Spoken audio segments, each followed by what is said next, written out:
News ഹെയറിലേക്ക് ഒരിക്കൽ കൂടി സ്വാഗതം. സുപ്രീം കോടതിയുടെ ചരിത്രത്തിൽ ഇല്ലാത്ത സംഭവങ്ങളാണ് കഴിഞ്ഞ കുറേ നാളുകളായി കേൾക്കുന്നത്. 5 ന്യായാധിപർ സുപ്രീം കോടതിയിൽ നിന്ന് പുറത്തിറങ്ങി ചീഫ് ജസ്റ്റിസിനെതിരായ വാർത്താ സമ്മേളനം നടത്തിയത് ഏതാനും മാസങ്ങൾ മുമ്പാണ്.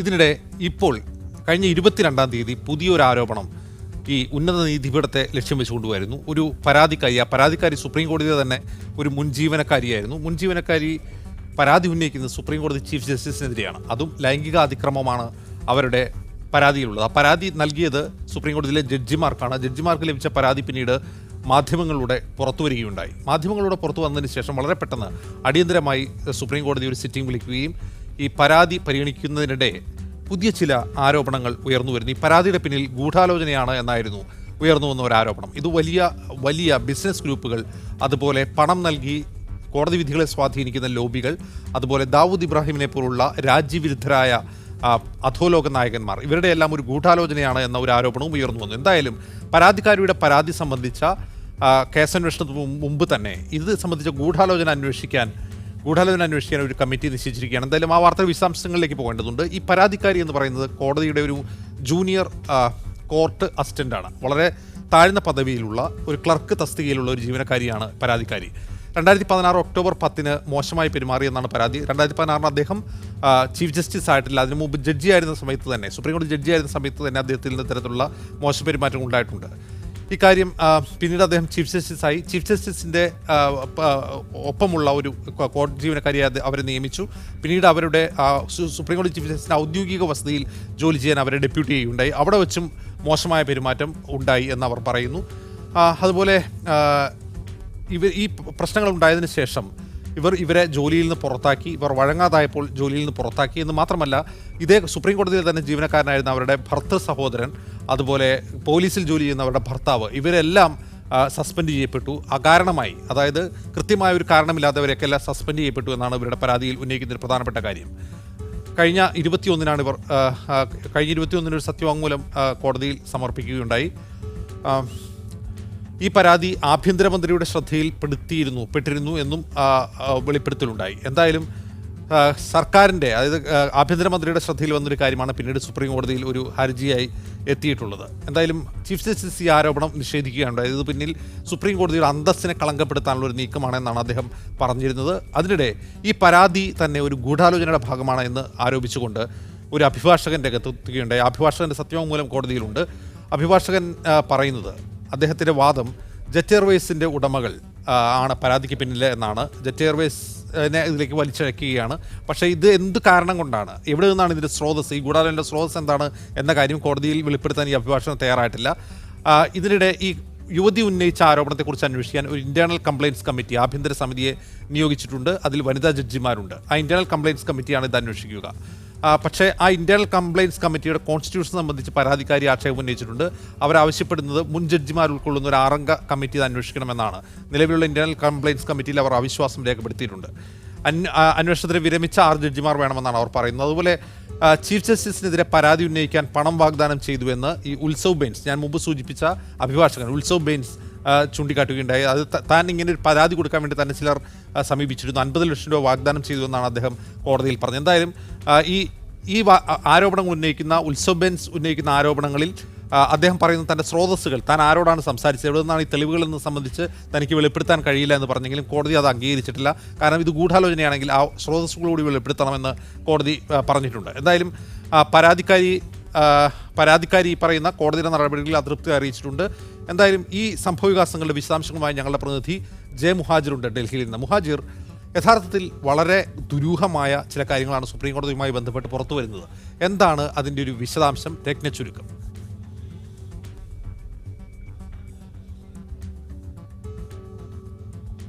അജിത് തീർച്ചയായും സൂചിപ്പിച്ചതുപോലെ വളരെ ഒരു പ്രധാനപ്പെട്ട, അതേസമയം വളരെ നിർണായകമായ ഒരു ആരോപണമാണ് സുപ്രീം കോടതി ചീഫ് ജസ്റ്റിസ് രഞ്ജൻ ഗൊഗോയ്ക്കെതിരെ ഉയർന്നിട്ടുള്ളത്. കഴിഞ്ഞ ശനിയാഴ്ചയാണ് ഈ സംഭവങ്ങളെല്ലാം തുടക്കം. ശനിയാഴ്ചയാണ് ഇത് സംബന്ധിച്ച പരാതി പുറത്തു വരുന്നത്. ഇങ്ങനെ ഒരു പരാതി ചീഫ് ജസ്റ്റിസിനെതിരെ പോയിട്ടുണ്ട്. 22 ജഡ്ജിമാർക്ക് അവർ ഒരു സത്യവാങ്മൂലം നൽകി എന്ന വാർത്ത പൊടുന്നനെ വരുന്നു. അതിന് പിന്നാലെ ഈ ചീഫ് ജസ്റ്റിസ് തന്നെ ഒരു ഹിയറിംഗ് സുപ്രീം കോടതിയിൽ വിളിച്ചു ചേർക്കുകയും ചെയ്തതോടുകൂടിയാണ് ഈ സംഭവങ്ങളുടെ നിജസ്ഥിതി അല്ലെങ്കിൽ ഇത്തരം വാർത്ത പുറത്തു വരികയും അതിന്റെ വിശദാംശങ്ങൾ പുറത്തേക്ക് വരികയും ചെയ്യുന്നത്. അതിനുശേഷം, അതായത് ഈ പരാതി അന്വേഷിക്കുവാൻ ചീഫ് ജസ്റ്റിസ് തന്നെ എസ് എ ബോബ്ഡെ എന്ന മുതിർന്ന അഭിഭാഷകനോട് ആവശ്യപ്പെടുന്നു. അങ്ങനെ മുതിർന്ന അഭിഭാഷകൻ അദ്ദേഹത്തിന്റെ നേതൃത്വത്തിൽ ഒരു ഇന്റേണൽ പാനൽ ഉണ്ടാക്കുകയും മറ്റു 2 ജഡ്ജിമാരെ കൂടി ചേർത്ത് ഒരു 3 അംഗ പാനലായി അതിനെ വികസിപ്പിക്കുകയും ചെയ്യുന്നു. ആ പരാതിക്കാരിക്ക് നോട്ടീസ് അയക്കുന്നു. നാളെയാണ് പരാതിക്കാരി ഹാജരായി അവരുമായി ബന്ധപ്പെട്ടുള്ള അല്ലെങ്കിൽ ആ പരാതിയുടെ വിശദാംശങ്ങൾ അവർ കൈമാറേണ്ടത്, അല്ലെങ്കിൽ ഒരു ഒഫീഷ്യൽ മൊഴിയെടുപ്പ് എന്ന് വേണമെങ്കിൽ പറയാം. ഇതിനിടയിലാണ് വളരെ അപ്രതീക്ഷിതമായി നാടകീയമായി മറ്റൊരു വിവാദം ഉയർന്നു വരുന്നത്. അതായത് ഈ ലൈംഗിക ആരോപണം, ചീഫ് ജസ്റ്റിസിന് ഉയർന്ന ലൈംഗിക ആരോപണം ഒരു വലിയ ഗൂഢാലോചനയുടെ ഭാഗമാണ് എന്ന മട്ടിൽ ഒരു അഭിഭാഷകൻ ഫേസ്ബുക്കിൽ പോസ്റ്റ് ചെയ്യുകയാണ്. അദ്ദേഹത്തെ ഈ യുവതിയുടെ ബന്ധു എന്ന് പറഞ്ഞുകൊണ്ട് ഒരാൾ സമീപിച്ചതായും പണം വാഗ്ദാനം ചെയ്തതായും നമുക്കറിയാം. ഇതുമായി ബന്ധപ്പെട്ട് ഈ വിവാദം ഉയർന്നപ്പോൾ ചീഫ് ജസ്റ്റിസ് തന്നെ നേരിട്ട് ഒരു സിറ്റിംഗ് ചേർന്നു. ആ സിറ്റിംഗിൽ വെച്ച് അദ്ദേഹം തന്റെ ഭാഗം വിശദീകരിച്ചപ്പോഴും ഈ ഗൂഢാലോചന എന്ന ഒരു വാദം അദ്ദേഹം ഉയർത്തുകയുണ്ടായി. അതായത് തന്റെ ഓഫീസിന്റെ, ചീഫ് ജസ്റ്റിസിന്റെ ഓഫീസിനെ നിഷ്ക്രിയമാക്കുന്ന തരത്തിൽ വലിയ ഒരു പ്ലോട്ടാണ് ഇതിന് പിന്നിൽ. ഒരു ജൂനിയർ കോർട്ട് അസിസ്റ്റന്റ് മാത്രം വിചാരിച്ചാൽ ഇത്തരത്തിൽ ഒരു ആരോപണം ഉയർത്തിക്കൊണ്ടുവരാനാകില്ല എന്ന് ചീഫ് ജസ്റ്റിസ് തന്നെ പറഞ്ഞിരുന്നു. ഈ സമാനമായ ലൈനിൽ തന്നെയാണ് ഈ ഉത്സവ് ബെയിൻസ് എന്ന അഭിഭാഷകന്റെ ഫേസ്ബുക്ക് പോസ്റ്റ് വരുന്നത്. അദ്ദേഹം പിന്നീട് സുപ്രീം കോടതിയിൽ ഒരു സത്യവാങ്മൂലവും ഈ ഗൂഢാലോചന സിദ്ധാന്തം വെച്ചുകൊണ്ടുള്ള ഒരു സത്യവാങ്മൂലവും സമർപ്പിക്കുന്നു. സുപ്രീം കോടതി സ്വമേധയാ ഇതൊരു കേസായി എടുക്കുകയും ചെയ്യുന്നു. 2 ദിവസം മുമ്പ് ഈ കേസ് എടുത്തു, പക്ഷെ അന്ന് ഈ അഭിഭാഷകൻ ഹാജരായില്ല. ഇന്നലെ വീണ്ടും ഈ കേസ് പരിഗണിച്ചപ്പോൾ അഭിഭാഷകൻ ഹാജരായിരുന്നു. അരുൺ മിശ്ര, RF നരിമാൻ, ദീപക് മേത്ത എന്നിവരാണ് ഈ 3 അംഗ ബെഞ്ചിൽ ഉണ്ടായിരുന്നത്. ഇന്നലെ അദ്ദേഹം ഇതുമായി ബന്ധപ്പെട്ട നിരവധി വാദങ്ങൾ, അദ്ദേഹത്തിന്റെ ഗൂഢാലോചന സിദ്ധാന്തം തെളിയിക്കുന്ന മട്ടിലുള്ള നിരവധി വാദങ്ങൾ ഉയർത്തുകയുണ്ടായി. പക്ഷെ അതിനൊരു ക്ലാരിറ്റി ഉണ്ടായിരുന്നില്ല. ആരാണ് ഗൂഢാലോചന നടത്തിയത്? അദ്ദേഹം തന്റെ ഫേസ്ബുക്ക് പോസ്റ്റിൽ പറഞ്ഞിരുന്നത് സുപ്രീം കോടതിയിലെ തന്നെ ചില അസംതൃപ്തരായ ജഡ്ജിമാരാണ് ഇതിന് പിന്നിൽ, കോർപ്പറേറ്റുകളുടെ ഏജന്റുമാരുമായി ചേർന്ന് ആണ് ഇത്തരം ഗൂഢാലോചന നടത്തുന്നത് എന്ന് അദ്ദേഹം പറഞ്ഞെങ്കിലും സത്യവാങ്മൂലത്തിൽ അത് ഉൾപ്പെടുത്തിയിരുന്നില്ല. അതുകൊണ്ട് തന്നെ ഇന്നലെ ഇതുമായി ബന്ധപ്പെട്ടുള്ള ഹിയറിംഗ് നടക്കുമ്പോൾ ഈ ഭാഗം മിസ്സിംഗ് ആയതിനെ കുറിച്ച് ജഡ്ജിമാർ ഉന്നയിക്കുകയുണ്ടായി. സോളിസിറ്റർ ജനറലും അഡ്വക്കേറ്റ് ജനറൽ KK വേണുഗോപാലും ഒക്കെ ഈ ഹിയറിംഗ് നടക്കുമ്പോൾ അവിടെ ഉണ്ടായിരുന്നു. അവരും ഇത് സംബന്ധിച്ചുള്ള ചോദ്യം ഉയർത്തി. എന്താണ് ഇങ്ങനെ ഗൂഢാലോചന എന്ന ആരോപണം വെറുതെ ഉന്നയിക്കുന്നതിന് പകരം കൃത്യമായ തെളിവുകൾ ഹാജരാക്കിക്കൂടെ എന്ന മട്ടിൽ ചോദിച്ചു. ഈ ഉത്സവ് ബെയിൻസിന്റെ തന്നെ ക്രെഡിബിലിറ്റിയെ കുറിച്ച് അവർ ചോദ്യം ചെയ്യുകയുണ്ടായി. ഇന്ദിരാ ജയ്സിംഗ് മുതിർന്ന അഭിഭാഷക കോടതിയിൽ ഉണ്ടായിരുന്നു. അവരും ഈ ഉത്സവ് ബെയിൻ എന്ന അഭിഭാഷകന്റെ ഇത്തരം ഗുരുതരമായ ഒരു ആരോപണം, അതും സുപ്രീം കോടതിയിൽ തന്നെ ജഡ്ജിമാരും ഉദ്യോഗസ്ഥരും ഇതിന് പിന്നിലുണ്ട് എന്ന് പറയുമ്പോൾ ഇയാളുടെ ആധികാരികത എന്താണ്, ഇയാളുടെ വിശ്വാസ്യത എന്താണ് എന്ന മട്ടിൽ ചോദ്യം ചെയ്യുകയുണ്ടായി. ഉത്സവ് ബെയിൻ ഇതിൽ പ്രതിഷേധിച്ച് കോടതിയിൽ നിന്ന് ഇറങ്ങിപ്പോകാനൊക്കെ നോക്കി. ഏതായാലും വിശദമായ ഒരു സത്യവാങ്മൂലം വീണ്ടും സമർപ്പിക്കുവാൻ അദ്ദേഹത്തോട് ആവശ്യപ്പെട്ടതനുസരിച്ച് ഇന്ന് പുതിയ സത്യവാങ്മൂലം മുദ്രവെച്ച കവറിൽ നൽകി. ആ മുദ്രവെച്ച കവറിൽ നൽകിയ സത്യവാങ്മൂലം കൂടി പരിഗണിച്ചുകൊണ്ടാണ് കോടതി ഈ ഗൂഢാലോചന അന്വേഷിക്കുന്നതിന് വേണ്ടി ഒരു റിട്ടയർഡ് ജസ്റ്റിസായ AK പട്നായിക്കിനെ നിയോഗിക്കുന്നത്. ഇതിനു മുമ്പ് ഏത് തരത്തിലുള്ള അന്വേഷണം വേണമെന്ന ചർച്ച നടക്കുകയുണ്ടായി. ഇന്നലെ ഒരു സ്വതന്ത്രമായ അന്വേഷണം അത് കോടതിയുടെ മേൽനോട്ടത്തിൽ വേണമെന്നായിരുന്നു അഡ്വക്കേറ്റ് ജനറൽ ആവശ്യപ്പെട്ടത്. അതനുസരിച്ച് ഇന്നലെ CBI ഡയറക്ടറെയും IB ചീഫിനെയും ഡൽഹി പോലീസ് കമ്മീഷണറും ഒക്കെ കോടതി വിളിച്ചു വരുത്തുകയും അവരുമായി ഒരു കൂടിയാലോചന നടത്തുകയും ചെയ്തിരുന്നു. ഇന്നിപ്പോൾ ഇതുമായി ബന്ധപ്പെട്ട അന്വേഷണത്തിന്റെ വിധി വന്നപ്പോൾ ഒരു വിരമിച്ച ഒരു ജസ്റ്റിസിനെ ജഡ്ജിയെ ഇതിനായി ചുമതലപ്പെടുത്തിയിരിക്കുന്നു. അദ്ദേഹത്തെ സഹായിക്കുവാൻ CBIയോടും IB ചീഫിനോടും ഡൽഹി പോലീസ് കമ്മീഷണറോടും ഒക്കെ ആവശ്യപ്പെടുകയാണ് ചെയ്തത്. ഇതിലുണ്ടായ രസകരമായ ഒരു കാര്യം, ഇന്ദിരാ ജയ്സിംഗ് കോടതിയിൽ ഹാജരായിരുന്നു. അവർ വളരെ ശക്തമായി വാദിച്ചത് ഒരു പരാതി വരുന്നു, ലൈംഗിക ആരോപണം എന്ന ഒരു പരാതി ഒരു സ്ത്രീ ഉന്നയിക്കുമ്പോൾ അതുമായി ബന്ധപ്പെട്ട് ഇന്റേണലി ആഭ്യന്തരമായ ഒരു അന്വേഷണം നടക്കുന്നു. മറുവശത്ത് ആ പരാതി ഒരു ഗൂഢാലോചനയാണ് എന്ന മട്ടിൽ മറ്റൊരു അന്വേഷണം നടക്കുന്നു. ഇങ്ങനെ സമാന്തരമായി പരസ്പര വിരുദ്ധമായ 2 അന്വേഷണങ്ങൾ പാടില്ല. ഒരു കേസാണ്, അത് സമഗ്രമായി തന്നെ അന്വേഷിക്കണം.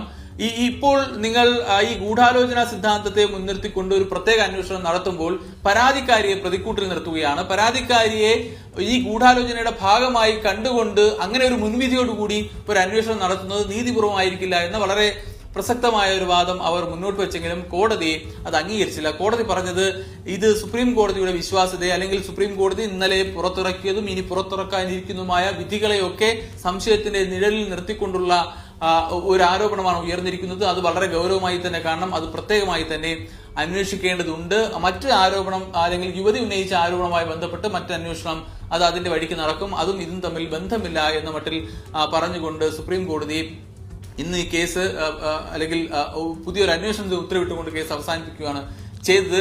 അതേസമയം ഇന്ദിരാ ജയ്സിംഗ് മറ്റൊരു പ്രധാനപ്പെട്ട കാര്യം കൂടി ഉന്നയിച്ചു. അതായത് ഈ കേസ് എല്ലാം പരിഗണിക്കേണ്ടതും അല്ലെങ്കിൽ ഈ അന്വേഷണം നടക്കുമ്പോഴൊക്കെ സുപ്രീം കോടതിയുടെ ഏറ്റവും മുകൾ തട്ടിൽ അല്ലെങ്കിൽ അതിന്റെ അഡ്മിനിസ്ട്രേറ്റീവ് പദവിയിൽ ഇരിക്കുന്നത് രഞ്ജൻ ഗൊഗോയിയാണ്. അദ്ദേഹമാണ് ആരോപണ വിധേയൻ. അദ്ദേഹം ആ സ്ഥാനത്തിരുന്നു കൊണ്ട് ഇങ്ങനെ ഒരു അന്വേഷണം നടക്കുമ്പോൾ അത് എത്രത്തോളം നീതിപൂർവമായിരിക്കും. അതുകൊണ്ട് അദ്ദേഹം അവിടെ നിന്ന് അല്ലെങ്കിൽ പദവിയിൽ നിന്ന് മാറി നിൽക്കണം എന്ന ഒരു വാദം കൂടി ഇന്ദിരാ ജയ്സിംഗ് ഉന്നയിച്ചെങ്കിലും അതും യഥാർത്ഥത്തിൽ വേണ്ട രീതിയിൽ ഗൗരവത്തിൽ പരിഗണിക്കപ്പെട്ടില്ല. ഇതിലൊരു സംശയം, യുവതി നൽകിയിട്ടുള്ള പരാതി പരിശോധിക്കുന്നത് 6-അംഗ ഇന്റേണൽ കമ്മിറ്റിയാണല്ലോ. അതിൽ ആരൊക്കെയുണ്ട്?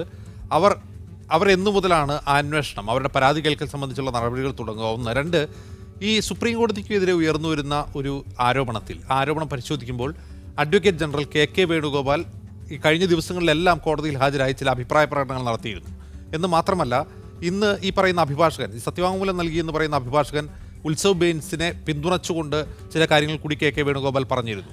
ഒരു കോടതി നടപടിക്രമത്തിൽ കോടതിക്കെതിരെ ഒരു ജഡ്ജിക്കെതിരെ ആരോപണം വരുമ്പോൾ ഒരു അഡ്വക്കേറ്റ് ജനറൽ, ഒരു അറ്റോർണി ജനറൽ എന്ത് സ്റ്റേക്കിൻ്റെ പേരിലാണ് അവിടെ ഇടപെടുക? അദ്ദേഹത്തിൻ്റെ അഭിപ്രായങ്ങൾ ഈ കോടതിയിൽ നടന്ന നടപടിക്രമങ്ങളെ എങ്ങനെയാണ് സ്വാധീനിച്ചത്?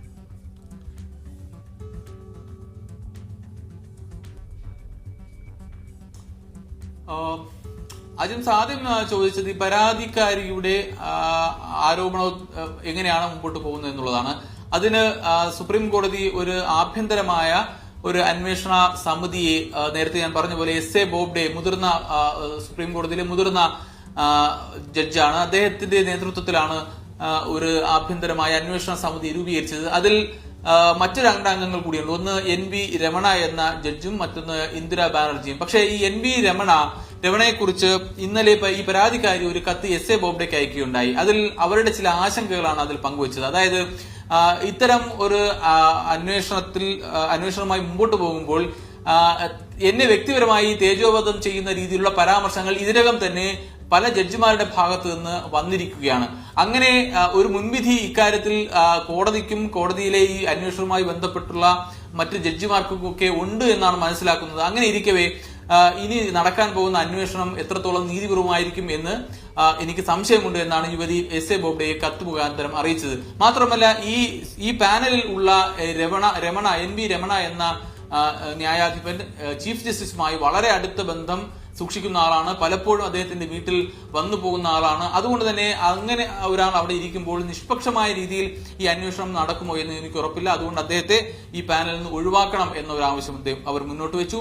മറ്റൊന്ന്, ഇങ്ങനെ ഒരു സ്ത്രീ എന്ന നിലയിൽ താൻ ഉന്നയിച്ച പരാതി അന്വേഷിക്കുവാൻ രൂപീകരിച്ചിരിക്കുന്ന സമിതിയിൽ പക്ഷേ സ്ത്രീകൾക്ക് ഭൂരിപക്ഷമില്ല. ഒരു ജഡ്ജി മാത്രമാണുള്ളത്. മറ്റു 2 പേരും പുരുഷന്മാരാണ്. ഈ ഒരു അനുപാതം ശരിയല്ല. ഭൂരിപക്ഷം സ്ത്രീകളായിട്ടുള്ള ഒരു സമിതിയായിരിക്കണം അന്വേഷണം നടത്തേണ്ടത്. എങ്ങനെ ഈ നടക്കാൻ പോകുന്ന അന്വേഷണത്തിന്റെ റിസൾട്ട് തനിക്ക് അനുകൂലമായിരിക്കില്ല, തനിക്ക് ഒരു നീതിപൂർവമായ ഒരു അന്വേഷണം ആയിരിക്കില്ല നടക്കുക എന്ന ഒരാശങ്ക മുൻകൂട്ടി തന്നെ ഈ യുവതി പങ്കുവയ്ക്കുന്നുണ്ട്. അതനുസരിച്ചുള്ള കത്ത് നൽകിയിട്ടുണ്ട്.